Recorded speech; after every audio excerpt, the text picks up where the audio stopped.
ناظرین السلام علیکم، میں ہوں آپ کا ہوسٹ ڈاکٹر شیخ محمد سعود اور آپ سب کو ویلکم کرتا ہوں ہمارے پروگرام میں صحت ہے زندگی on NBTV، sponsored by Darul Adwiyat, exclusive partner doctor Willmar Schwabe Germany. ناظرین، پوری دنیا میں سب سے زیادہ جو اموات ہوتی ہیں ان کی وجہ ہے دل کے امراض۔ دل کے امراض جتنی اسپیڈ سے جو ہے وہ پوری دنیا میں پھیل رہے ہیں، اس سے یہ نہ صرف امراض پھیل رہے ہیں بلکہ اموات بھی زیادہ ہو چکی ہیں۔ تو آج ہم اسی ایک دل کے امراض کے بارے میں بات کریں گے جس سے ہمارا جو ہے ملک ہے اس سے بہت سارے لوگ پریشان ہیں، اور آپ کے بھی گھر میں یقیناً کوئی نہ کوئی اس مرض میں مبتلا ہوگا۔ تو آج ہم بات کرنے والے ہیں بلڈ پریشر کے بارے میں کہ بلڈ پریشر کیا ہوتا ہے، بہت ہی ڈیٹیل انشاءاللہ گفتگو ہوگی جس میں ہم بات کریں گے کہ بلڈ پریشر کیا ہے، یہ کیوں ہوتا ہے اور اس کو کیسے صحیح کیا جائے۔ آج ہمارے ساتھ سیٹ پہ موجود ہیں ہومیوپیتھک ڈاکٹر الہی بخش صاحب۔ السلام علیکم سر۔ وعلیکم السلام۔ جی سر، آپ کو جیسے میں نے بتایا کہ ہمارے آج کا موضوع ہے بلڈ پریشر، تو سب سے پہلے میں چاہوں گا انیشیلی آپ ہمارے ناظرین کو بتائیں کہ بلڈ پریشر ہے کیا۔ بسم اللہ الرحمن الرحیم۔ سعود صاحب، بہت اچھا سوال ہے کہ پہلے یہ پتہ چلنا چاہیے کہ بلڈ پریشر ہے کیا۔ یقیناً بلڈ پریشر ہماری زندگی کا ایک اہم جز ہے، یعنی ہمارا دل ہمارے خون کو جس پریشر کے ساتھ خون کی نالیوں میں دھکیلتا ہے، وہ اسی لیے کہ تاکہ وہ اس میں سے کچھ خون جو آکسیجنیٹڈ خون ہے یا آکسیجن ملا ہوا خون ہے وہ ہمارے جسم کے حصوں تک پہنچ سکے، اور وہ خون جو کہ ڈی آکسیجنیٹڈ ہے اسے لے کر اور اس کی آکسیجن کے لیے بھیج سکے، یعنی پھیپھڑوں کی طرف جانا چاہیے اور تو پورا جسم کی طرف جانا چاہیے۔ اس لیے ضروری ہے کہ بلڈ پریشر جو ہے وہ باڈی کے اندر مینٹین رہے، تاکہ ہمارے جسم کو نہ صرف خون کو آکسیجن ملتی رہے بلکہ اس آکسیجن کے استعمال کے لیے ہمارے جسم کے انگ تک بھی خون پہنچتا رہے۔ عمومی طور پر کہا جاتا ہے کہ بلڈ پریشر جو ہے وہ ایج پلس جو ہے 120/80 سمجھا جاتا تھا، لیکن ایسا نہیں ہے، اب بہت مختلف ہو چکی ہے صورتحال۔ ہم آگے سوالات میں اس کا جوابات دیں گے۔ جی سر، اب آپ نے ہمارے ناظرین کو بتایا کہ بلڈ پریشر کیا ہے۔ اچھا، ایک موسٹ کامن سوال جو اکثر مجھ سے اسٹوڈنٹ پوچھا کرتے ہیں، تو میں تو یقیناً ان کو بتاتا ہوں، لیکن میں چاہتا ہوں کہ آپ ہمارے ناظرین کو اور واضح کر کے وہ بتائیں، اور یقیناً ہمیں بہت سارے میڈیکل اسٹوڈنٹس بھی دیکھ رہے ہوں گے کہ ان کا ایک موسٹ کامن سوال سر ہوتا ہے جب بھی میں جو ہے وہ پڑھا رہا ہوتا ہوں کہ بلڈ فلو اور بلڈ پریشر میں کیا فرق ہے۔ دیکھیں، بلڈ فلو تو نارملی جو بلڈ کا بہاؤ ہے نالیوں، ہماری خون کی نالیوں میں، اسے بلڈ فلو کہا جاتا ہے، اور بلڈ پریشر جو ہے وہ اصل میں خون کی نالیوں کی دیواروں پر پڑنے والا جو دباؤ ہے اس کو پریشر کہا جا سکتا ہے۔ اس کے پریشر کی وجہ کیا ہو سکتی ہے؟ 2-3 بڑی وجوہات ہو سکتی ہیں۔ ایک تو اسٹروک، یعنی دل کی طرف سے جو ریٹ ہے یا اسٹروک ہے خون کے دباؤ کا وہ کتنا ہے۔ دوسرا یہ کہ ہماری خون کی نالیاں کس حد تک لچکدار ہیں کہ اس کے دباؤ کو برداشت کر سکیں، اور تیسرا یہ کہ ہم میں خون کی مقدار کتنی ہے۔ اگر خون کی مقدار کم ہے تو اس صورت میں بھی بلڈ پریشر کے اس دباؤ کی وجہ سے یہ فلو اور بلڈ پریشر کے اندر ڈفرینس آ جائے گا۔ یعنی یوں سمجھ لیجئے کہ جو ٹوٹل حجم ہے خون کا، وہ خون کی نالیاں اور ان کی نوعیت اور دل کا دباؤ، یہ تینوں چیزیں ایک ساتھ ایک دوسرے سے جڑی ہوئی ہیں، اور ان کے جڑنے کی حالت میں جو کچھ عمل جاری ہے اسے ہم نارمل بلڈ پریشر کہیں گے۔ جی سر، بہت ہی اچھے انداز میں آپ نے سمجھایا کہ بلڈ پریشر اور بلڈ فلو میں کیا فرق ہوتا ہے، اور یقیناً ہمارے دیکھنے والے ناظرین اور وہ تمام میڈیکل اسٹوڈنٹ جو اکثر اس میں جو ہے وہ پریشان رہتے ہیں کہ کیا ہے، ان کو سمجھ آ گیا ہوگا۔ ایک بات سر میرے ذہن میں بار بار آتی ہے، وہ یہ کہ کیوں بلڈ پریشر اتنا زیادہ عام ہو چکا ہے، اور کیوں ہم دیکھیں کہ ورلڈ ہیلتھ آرگنائزیشن کی رپورٹ کے مطابق سب سے زیادہ جو اموات ہیں وہ دل کے امراض کی وجہ سے ہو رہی ہیں۔ تو یہ کیوں اتنا بڑھ رہا ہے، اس کی وجوہات کیا کیا ہیں؟ دیکھیں، جب بلڈ پریشر کی بات کرتے ہیں تو دل کے امراض بھی یقیناً اہمیت رکھتے ہیں، لیکن صرف دل کے امراض ہی تک محدود نہیں ہو سکتے۔ ہم اصل میں جب ہم بلڈ پریشر کی بات کرتے ہیں تو اس میں دو قسم کے بلڈ پریشر کو سامنے رکھنا چاہیے کہ ایک پرائمری بلڈ پریشر یا اسینشل بلڈ پریشر ہے اور دوسرا سیکنڈری بلڈ پریشر ہے. یعنی آپ پہ دیکھیں کہ عمر کے وہ حصے جہاں پر 20 سال اور 50 سال سے زیادہ اور 20 سال سے کم عمر کیا بلڈ پریشر اگر بڑھا ہوا ہے اور تھوڑا سا بھی بڑھا ہوا ہے اہمیت کے لائق ہے. دیکھیں 20 سال سے کم عمر کے لوگوں کو بلڈ پریشر صرف سیکنڈری وجوہات کی وجہ سے بڑھتا ہے. ممکن ہے انہیں ٹیومر ہو، ممکن ہے ان کو کوئی کنجنائٹل بیماری ہو، ممکن ہے کوئی اور بیماری ہو. اگر اس بیماری کو ٹھیک کر دیا جائے گا تو ان کا بلڈ پریشر ٹھیک ہو سکتا ہے. لیکن جو اسینشیل بلڈ پریشر ہے وہ ٹھیک نہیں ہوتا، اسے صرف مینیج کیا جا سکتا ہے. اور خاص طور پہ ایلڈرلی میں تو بہت اہمیت رکھتا ہے کہ بلڈ پریشر جو ہے وہ کنٹرول کرنے کے لیے مناسب اقدامات کیے جائیں. جی، اس کو کنٹرول کرنے کے لیے مناسب اقدامات کیے جائیں. بہت اچھے سے آپ نے بتایا ہمارے ناظرین کو کہ اس کی وجوہات کیا کیا ہیں. اور ہمارا جو سر لائف اسٹائل ہے کیا اس کا بھی رول ہے بلڈ پریشر کو بڑھانے میں؟ بالکل، ہمارا لائف اسٹائل بہت اہمیت رکھتا ہے. پہلی جو کیفیت ہے وہ تو ہے کہ ہمارے جسم میں ہماری فیملی ہسٹری کے کچھ جینیاتی معاملات ہوتے ہیں جس کی وجہ سے بلڈ پریشر کے بڑھنے کے امکانات زیادہ ہوتے ہیں. دوسرا جو بڑا سبب ہے وہ ہمارا لائف اسٹائل ہے. ایسی تمام حالتیں جن کے اندر ہماری فزیکل ایکٹیویٹی معدوم ہو جائے یا کم ہو جائے اور ہماری غذا میں ایسی اشیاء کا اضافہ ہو جائے جو کہ ہماری خون کی نالیوں کو تنگ کرنے میں مدد دیتا ہو، تو اس صورت میں ہمارا بلڈ کا پریشر بڑھ سکتا ہے. اور یہ اسباب ہمیں کنسیڈر کرنے چاہیے. واضح رہے کہ عمومی طور پر نارمل بلڈ پریشر جو ہے وہ 120 یعنی سسٹولک وہ حالت ہوتی ہے جب دل جو ہے وہ اپنے خون کو پریشر کے ساتھ جسم کی طرف پھینکتا ہے، اور ڈائسٹولک وہ حالت ہوتی ہے جب دل جو ہے وہ ریلیکس ہوتا ہے اور خون واپس اس کے اندر جمع ہوتا ہے. یہ دونوں فیگر جو ہیں وہ 120 اور 80 کے قریب سمجھی جاتی ہے. عمومی طور پر خیال کیا جاتا ہے کہ اگر 140 اور 90 بلڈ پریشر ہے، اچھا یہ 140 اور 190 کی اگر ہم اکائی دیکھیں تو وہ mmHg ہے، یعنی ملی میٹر پر مرکری کا جو دباؤ ہے اس کی بنیاد پر ہم ناپتے ہیں. تو اب اگر 140 اور 90 کسی کا ہے تو اسے یہ نہیں سمجھنا چاہیے کہ وہ نارمل بلڈ پریشر ہے، بلکہ نارمل سے آگے کی طرف جانے کے لیے تیاری کر رہا ہے. تو یہ احتیاط ضروری ہے اور اس میں 140 اور 90 والوں کو بھی محتاط رہنے کی ضرورت ہے. بالکل سر، محتاط رہنے کی جو ہے وہ ضرورت ہے، اور ڈاکٹر کے پاس ہم جیسا کہتے ہیں کہ ہر بار جانا ضروری ہے.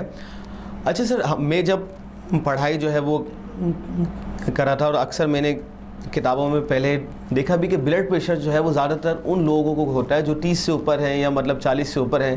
لیکن مجھے ایک کیس میرے سامنے ایسا آیا کہ وہ میرے ذہن میں ابھی تک ہے کہ وہ میں چاہوں گا کہ ہمارے ناظرین اور آپ سے بھی شیئر کروں اور اس کے بعد آپ کی جو ہے رائے بھی لوں. کہ سر میرے پاس ایک بچہ آیا، اس کی عمر 21 سال تھی اور اس کے والدین نے بتایا کہ اس کو 2 سال پہلے ہارٹ اٹیک ہوا ہے. مطلب 19 سال کی عمر میں اس بچے کو ہارٹ اٹیک ہوا، اور جب میں نے اس کے ہارٹ اٹیک کی وجہ جانی تو اس نے بولا کہ یہ پورے دن میں 1 پیکٹ جو ہے وہ سگریٹ کا پیتا تھا. تو آپ کیا کہیں گے اس بارے میں سے؟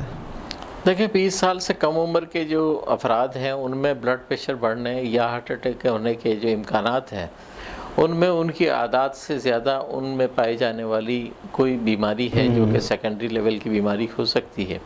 ایسا بہت کم دیکھنے میں آیا ہے کہ عادات و اطوار کی وجہ سے بلڈ پریشر اور ہائپر کارڈیک اٹیک کا کوئی ریلیشن شپ پایا جائے. یہ ایک دیر پا قسم کی جو ہے وہ تبدیلیاں آتی ہیں تو پھر اس کے بعد ہوتا ہے ایسا. لیکن ہو سکتا ہے جیسا کہ آپ کے کیس آپ نے جو مثال دی ہے اس میں یہ ایکسیپشن ہو سکتا ہے کہ صرف سگریٹ ہی اس کا سبب بن گئی ہو، یا بہت زیادہ سگریٹ کا استعمال جو ہے وہ اس کے جسم میں بہت سارے بگاڑ کا سبب بنا ہو اور وہ اس کی وجہ سے ہارٹ اٹیک ہوا ہو. لیکن ایسا ضروری نہیں ہے اور عمومی طور پہ ایسا دیکھنے میں نہیں آتا. جی بالکل، آپ نے صحیح کہا کہ عمومی طور پہ ایسا جو ہے وہ دیکھنے میں نہیں آتا. اچھا ہمارے ناظرین کو سر آپ یہ بتائیں کہ ایک شخص کو کیسے پتہ چلے کہ اس کا بلڈ پریشر بڑھ رہا ہے, اس کی انیشلی اور مطلب پرائمری اور سیکنڈری علامات کیا کیا ہو سکتی ہیں؟ دیکھیں بلڈ پریشر کی پہلی علامت یہ ہے کہ اس کی کوئی علامت نہیں. صحیح. اور اسے سائلنٹ کلر اسی وجہ سے کہا جاتا ہے کہ اس کی بظاہر کوئی علامت نہ ہونے کے باوجود یہ بڑھ سکتا ہے. تو blood pressure is not a symptom but a measurement. ہم بلڈ پریشر کے آلے سے جب ناپتے ہیں تو ہمیں بلڈ پریشر کے بارے میں پتہ چلتا ہے, اور اسی سے ہم جان سکتے ہیں کہ ہمارا بلڈ پریشر اس وقت کتنا ہے اور کتنا ہونا چاہیے. جی سر, آپ نے بالکل صحیح کہا کہ اس کو ناپنا اور جانچنا بہت ضروری ہے. اچھا ایک عوام میں بڑی یہ اس بات کی بھی الجھن ہے, اور یقیناً آپ کے پاس بھی لوگ اکثر یہ سوال پوچھتے ہوں گے کہ کون سا آلہ چیک کرنے کے لیے بہتر ہے بلڈ پریشر, کہ آج کل ہم دیکھیں کہ فون میں بھی ایپ آ گئے ہیں کہ آپ انگلی رکھیں تو وہ بلڈ پریشر بتا رہی ہے, کوئی جو ہے وہ رسٹ والے آ گئے ہیں, ڈیجیٹل آ گئے ہیں, یا جو پہلے زمانے سے یوز ہوتے آ رہے ہیں اسفیگنومیٹر جو ہے, کون سا آلہ جو ہے اس کے لیے بہتر ہے؟ دیکھیں آلے کے بارے میں کوئی تخصیص نہیں ہے. عمومی طور پہ یہ سمجھا جاتا ہے کہ مرکری لیول کا آلہ زیادہ معتبر سمجھا جائے, لیکن اب ٹیکنیکلی یا ٹیکنیکس جو ہیں وہ اتنی ایڈوانس ہو چکی ہیں کہ اس میں مختلف قسم کے آلات موجود ہیں. ڈپینڈ کرتا ہے کہ اس آلے کی کوالٹی کیا ہے. اگر کوالٹی بہتر ہے تو یقیناً بہت ساری ایسے ٹچ قسم کے آلے ہیں کہ جس کی وجہ سے ہم جان سکتے ہیں. جی سر, آلے کا تو آپ نے بہت اچھے سے جو ہے وہ ہمارے ناظرین کو بتا دیا. ایک اور مسکنسیپشن ہے لوگوں کے ذہنوں میں کہ بلڈ پریشر چیک کرنے کے لیے پوزیشن کون سی ہونی چاہیے. کوئی کہتے ہیں کہ بیٹھ کے چیک کروائیں تو الگ آتا ہے, لیٹ کے چیک کروائیں تو الگ آتا ہے, تو یہ بھی تھوڑا میں چاہوں گا کہ آپ بتائیں. دیکھیں بلڈ پریشر کے ناپنے کی جو پوزیشن ہے عمومی طور پر بیٹھ کر ناپنے کی پوزیشن ہے, لیکن بعض اوقات جب کہ دل کی کچھ بیماریاں ایکسپلور ہو رہی ہوتی ہیں تو اس میں 3 پاسچر پر ناپ کر اس کا مین نکالا جاتا ہے. یعنی کھڑے رہ کر, بیٹھ کر اور لیٹ کر جو ہے وہ ناپا جا سکتا ہے, اور اس کے بعد اس کا اوسط نکالا جاتا ہے. بنیادی طور پہ یہاں پہ دیکھنا مقصود ہوتا ہے کہ ہمارے کسی پاسچر پر بلڈ کا فلو کوئی اثر انداز ہو رہا ہے یا نہیں ہو رہا. یعنی دل کا جو پمپ کرنے کا جو صلاحیت ہے اس کو جانچنے کے لیے ہم اس طرح کی جو ہے پاسچر کے اوپر بلڈ پریشر کو انحصار کرتے ہیں. باقی ویسے عمومی طور پہ ضرورت نہیں ہوتی. جی ناظرین, آپ نے دیکھا کہ ڈاکٹر صاحب نے بڑی اہم باتیں بتائیں. نہ صرف یہ بتایا کہ بلڈ پریشر کیا ہے اور اس کی وجوہات کیا ہیں, بلکہ یہ بھی بتایا کہ اس کو جانچنا کیسے ہے, اور یہ بھی بتایا کہ اس کی پوزیشن کیا ہونی چاہیے. مزید بلڈ پریشر کے بارے میں ہوگی بات آگے کہ اس کو کیسے صحیح کیا جائے, اور آپ بھی ضرور جو آپ کے ذہنوں میں سوالات ہیں یا اس پروگرام کے بارے میں ہمیں کامنٹ سیکشن میں ضرور بتائیں. آپ سے ملاقات ہوگی ایک چھوٹے سے بریک کے بعد.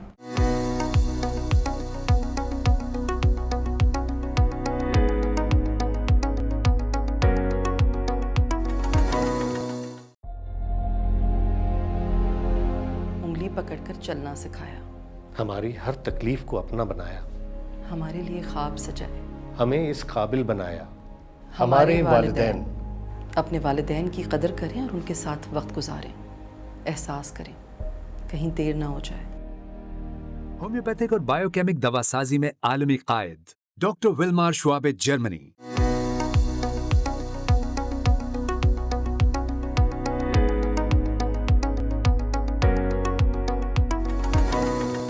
ناظرین welcome back from the break. ہمارے پروگرام میں جس کا نام ہے صحت ہے زندگی on NBTV, sponsored by Darul Adwiyat, exclusive partner doctor Willmar Schwabe, Germany. ہمارے ساتھ سیٹ پہ موجود ہیں ہومیوپیتھک ڈاکٹر الہی بخش صاحب. ہم اس سے پہلے بات ہو رہی تھی بلڈ پریشر کے حوالے سے, اور ہم نے بہت انفارمیٹیو باتیں ان سے جو ہے وہ سیکھی کہ بلڈ پریشر کیا ہے, وہ کیوں ہوتا ہے, اور اس کو کیسے جانچنا چاہیے. تو سر آپ سے میرا اگلا سوال یہ ہے کہ جیسے ہم دیکھتے ہیں کہ الگ الگ ایج کے لوگ ہیں, تو کیا عمر اور جسمانی ساکھ کا بلڈ پریشر سے کوئی تعلق ہوتا ہے؟ بلا شبہ عمر اور جسمانی ساخت یہ دونوں ہی چیزیں بہت اہم ہیں. جیسا کہ ہم نے پہلے بھی گفتگو میں بتایا کہ بڑی عمر کے لوگ یا 50 سال سے زیادہ عمر کے لوگوں میں اگر بلڈ پریشر ہو تو اسے سیریسلی لینا چاہیے اور اس کے لیے مناسب اقدامات بھی کرنے چاہیے. جہاں تک جسمانی ساخت کا تعلق ہے تو وہ لوگ جو کہ جسمانی طور پر فلبی ہیں یا اوبیسٹی کا شکار ہیں یا موٹاپے کا شکار ہیں, یقیناً بلڈ پریشر ہونے کے چانسز ان میں زیادہ ہیں. باقی رہا معاملہ کہ عمر کے لحاظ سے بھی پتہ چل گیا کہ بڑی عمر کے لوگ 50 سال سے بڑی عمر کے لوگوں کے لیے زیادہ مناسب نہیں ہے کہ وہ بڑے ہوئے بلڈ پریشر کے ساتھ رہیں، اور چھوٹی عمر کے لوگ بچوں کے لیے بھی جو کہ 20 سال سے کم عمر میں۔ یہاں پہ ایک بات واضح کرتا چلوں کہ عمومی طور پہ ترقی یافتہ ملکوں میں ایک چیز کو فالو کیا جاتا ہے کہ جب کبھی بھی بچہ یا کوئی فرد جب ابتدائی تعلیم حاصل کر کے کالج کی تعلیم میں داخلہ لیتا ہے تو اس کا بلڈ پریشر چیک کیا جاتا ہے۔ اسی طرح کالج کی تعلیم حاصل کرنے کے بعد یونیورسٹی یا ایڈوانس تعلیم حاصل کرتا ہے تو اس کا بلڈ پریشر چیک کیا جاتا ہے۔ یہ سب چیزیں اس لیے کی جاتی ہیں تاکہ ریکارڈ میں رہے کہ اس کی ایک تو بلڈ پریشر کی ہسٹری کیا رہی، دوسرا یہ ہے کہ اگر کہیں پہ چھوٹی عمر میں بلڈ پریشر کے بڑھنے کے امکان یا بڑھنے کے مظاہرہ سامنے آ جائے تو اس صورت میں اس کا تدارک بھی ممکن ہو۔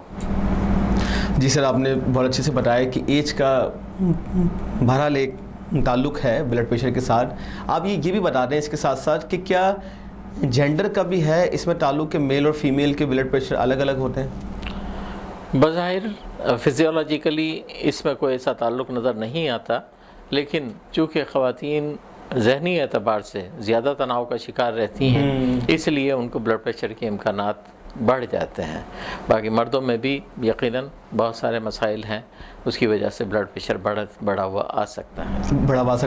اچھا سر، اکثر یہ دیکھا گیا ہے کہ خواتین میں جب وہ حاملہ ہو جاتی ہیں تو ان کے بلڈ پریشر بڑھنے کے ڈاکٹرز بھی کہتے ہیں کہ چانسز بڑھ جاتے ہیں، تو اس کی کیا وجوہات ہیں؟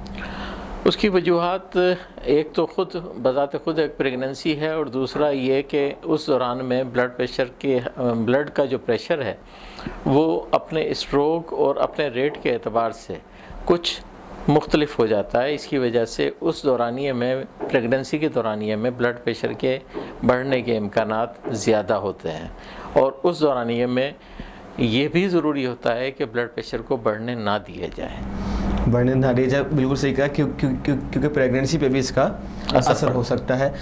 اچھا، اس کے ساتھ ساتھ یہ بھی بتائیں کہ کیا کچھ اور بیماریاں جیسے شوگر ہے، جس کو عام طور پہ ڈائبٹیز کہا جاتا ہے، کیا ان کا بھی تعلق ہے کہ مطلب اگر کسی کو ڈائبٹیز ہو تو اس کے بلڈ پریشر بڑھنے کا اندیشہ ہے، یا اس کے ساتھ ساتھ جیسے لنگز کے پھیپھڑوں کے امراض ہیں جس میں جو ہے وہ COPD ہے، تو اس طرح کے لوگوں کو کیا بلڈ پریشر ہائی یا لو اس طرح کی کنڈیشن ہو سکتی ہے؟ بے شک کوئی سی بھی موربیڈیٹی کوئی سی بھی ہو، چاہے وہ کولیسٹرول بڑھا ہوا ہو، جسمانی وزن بڑھا ہوا ہو، یا جو ہے وہ دیگر کوئی اور بیماری ہو، اس کا بالواسطہ طور پر یا براہ راست تعلق بنتا ہے۔ فرض کیجیے کہ اگر کسی شخص کو گردوں کی کوئی بیماری ہے تو ان کے بھی بلڈ پریشر بڑھنے کے امکانات زیادہ ہیں، اور اس طرح سے ہم جانچ سکتے ہیں کہ جہاں جہاں بلڈ پریشر بڑھنے کے امکانات زیادہ ہیں وہاں پہ اتنا ہی خیال کریں کہ بلڈ پریشر کو کم سے کم رکھا جائے۔ یہاں پہ ایک بات بھی میں واضح کرتا چلوں کہ کہاں علاج کی ضرورت پیش آئے گی دوا میں اور کہاں علاج کی ضرورت نہیں ہے۔ دیکھیں، ایسی صورت میں جب آپ کا بلڈ پریشر 160 اور 100 سے کم ہے، اس صورت میں آپ 6 مہینے تک کسی اور علاج یا کسی جو ہے لائف اسٹائل کی تبدیلی کے ساتھ اس کو چلا سکتے ہیں، لیکن جہاں کہیں پہ بھی 160 اور 100 کا جو ہے وہ فیگر آ جائے وہاں پر لازمی ہے کہ اس کے مخصوص معالجین سے آپ رابطہ کریں اور اس کے بعد اس کا علاج کروائیں۔ بالکل سے بتایا۔ اچھا سر، یہ تو موسٹ کامن ہم چیز جو ہے وہ سنتے رہتے ہیں کہ اگر آپ کا بلڈ پریشر لو ہے تو نمک چینی کا پانی بنا کے پئیں تاکہ آپ کا بلڈ پریشر بیلنس ہو جائے، تو کیا ہائی بلڈ پریشر کو بھی کوئی ایسے بیلنس کرنے کی جو ہے یہ چیزیں ہیں؟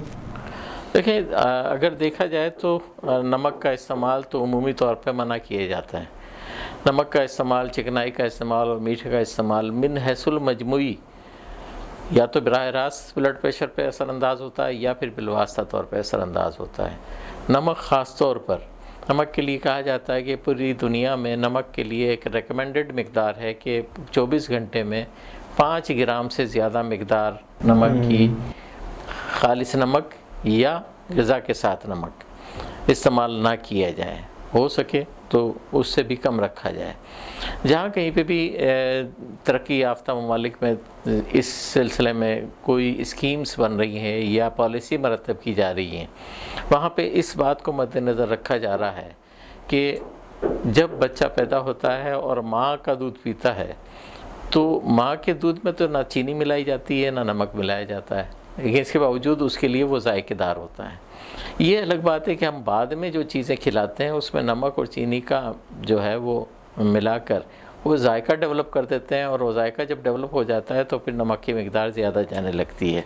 نمک کی زیادہ مقدار ہمارے لیے عام صحت کے حوالے سے نقصان دہ ہو سکتی ہے، اس لیے اس سے اعتراض کرنا ضروری ہے۔ بالکل اس سے اعتراض کرنا ضروری، اور ایک اور اہم بات جو ڈاکٹر صاحب نے شروع میں بتائی تھی وہ یہ کہ بلڈ پریشر کا پہلا سمٹم یہ ہے کہ اس کا کوئی ایز سچ جو ہے وہ واضح سمٹم نہیں ہے۔ تو عموماً سر میں نے لوگ یہ دیکھا ہے، اور ایک کیس میرے سامنے بھی آیا کہ ایک خاتون کا اکثر بی پی لو ہوتا تھا، اور پھر ان کو جب ایسی کیفیت ہوئی کہ سر میں درد ہونا شروع ہوا تو وہ سمجھی کہ آج بھی شاید میرا بی پی لو ہوگا، اور ان کی عموماً عادت تھی کہ جب بھی ان کو سر میں درد ہوتا تھا تو وہ نمک چینی کا پانی بنا کے پی لیا کرتی تھی، تو جب اس ٹائم انہوں نے وہ بنا کے پیا تو ان کو ہارٹ اٹیک ہو گیا۔ تو یہ بھی بہت اہم چیز ہے کہ بلڈ پریشر کو جانچتے رہنا بہت ضروری ہے تاکہ آپ کے بلڈ پریشر کی مانیٹرنگ ہو سکے، اور کوئی بھی دوا لیں تو ڈاکٹر سے ضرور مشورہ کریں تاکہ آپ کا صحیح سے علاج ہو سکے۔ تو اسی کے ساتھ میرا آپ سے سوال یہ بھی ہے کہ بلڈ پریشر میں فلکچویشن بھی آ سکتی ہے کہ وہ شخص جس کا بلڈ پریشر ہمیشہ لو تھا اچانک اس کا ہائی رہنا شروع ہو گیا؟ دیکھیں بلڈ پریشر میں اونچ نیچ کے امکانات تو ہمیشہ سے موجود رہتے ہیں۔ اب آپ نے جیسے سوالات کہ ایک سوال میں کئی سوال اس میں مضمر ہیں، اور اس میں آپ کس قسم کے لوگوں کو نمک کا استعمال کرنا چاہیے، کس قسم کو نہیں کرنا چاہیے، اور اس کی ہم نے اگر کمپلیمنٹری میڈیسن کے حوالے سے اس کی 3 قسمیں بنا رکھی ہیں۔ اس میں پہلی قسم جو ہے وہ دبلے پتلے افراد جن کی دل کی دھڑکن تیز ہو، ہاتھ ٹھنڈے اور خشک ہوں، اور عموماً ان کا سسٹولک بلڈ پریشر اور پلس ریٹ بڑھا ہوا ہوتا ہے۔ ایسے افراد کو دھڑکن کم کرنے والی ادویات دی جاتی ہیں، اور نمک کے مقدار کو کم کرنے کی ضرورت نہیں محسوس ہوتی۔ دیکھیں یہاں پہ ایک بات واضح ہو گئی کہ کچھ ایسی بھی اقسام ہیں جہاں پہ بلڈ پریشر بڑھا ہوا بھی ہے لیکن سسٹولک بلڈ پریشر بڑھا ہوا ہے اور دبلے پتلے افراد ہیں، وہاں پہ نمک کے اوپر زیادہ زور نہیں دیا جاتا کہ نمک آپ بالکل چھوڑ دیں یا نمک ختم کر دیں۔